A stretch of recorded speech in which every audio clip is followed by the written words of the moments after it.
দুপুরবেলা বাধ্য হয়ে আমাকে এখন চা খেতে হচ্ছে। দেখো চা বানিয়েছি, তাও আবার লিকার চা। চাটনির সাথে পাঁপড় ভাজা না হলে ঠিক জমে না, তাই চাটনি হলেই পাঁপড় ভাজা চাই। Hello everyone, good morning. কেমন আছো সবাই? আশা করি সবাই অনেক ভালো আছো, সুস্থ আছো, আর আমরাও ভালো আছি। তো সকাল সকাল মাছ নিয়ে এসে হাজির আমার বরমশাই। তো এখানে দেখো কি কি মাছ এনেছে। এখানে এনেছে হচ্ছে বাটা মাছ আর এনেছে টুনা মাছ। তো একদিনে কিন্তু এই মাছটা রান্না হবে না, এটা হচ্ছে ফ্রিজে রাখা হবে। সবসময় মাছ কিনতে যাওয়া যায় না বাজারে, ওই জন্য আর কি একসাথে কিনে রাখা হয়। আর এদিকে দেখো আমি চা বসিয়েছি, গলাটা একটু ব্যথা ব্যথা করছে, ওই জন্য মরিচ আর লবঙ্গ নিয়েছি আর নিয়েছি আদা। এটা দিয়ে চা খেলে কিন্তু গলা ব্যথা বেশ উপশম হয়, আমার তো হয়।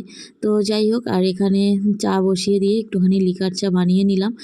তো খেয়ে দিয়ে এখন যাব স্নান করতে। আর আছে প্রচুর কাছাকাছি আজকে না, মানে শীত শেষ হচ্ছে, এবার কাছাকাছি স্টার্ট। তো তার আগে একটুখানি চাটা খেয়ে নিই, নাহলে গলা ব্যথা করছে খুব।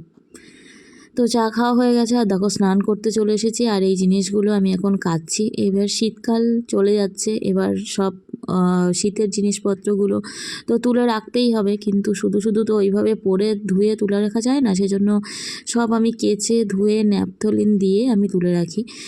তো জল চলে গেছে, এখন বাজতে চললো প্রায় 2টোর মতো, আর আমার এখনও স্নান হয়নি। মেয়েকে খাইয়ে স্নান করিয়ে খাইয়ে তারপরে ঘুম পাড়িয়ে তারপরে এসছি কাছাকাছি করতে। আর ওর কিছু জামা কাপড় ছিল, সেগুলোও নিয়েছি। তো অল্প অল্প করে প্রত্যেক দিন কাচবো, একসাথে আমি বেশি কাচতে পারবো না, তো সেই জন্য আর কি প্রত্যেক দিনই করছি।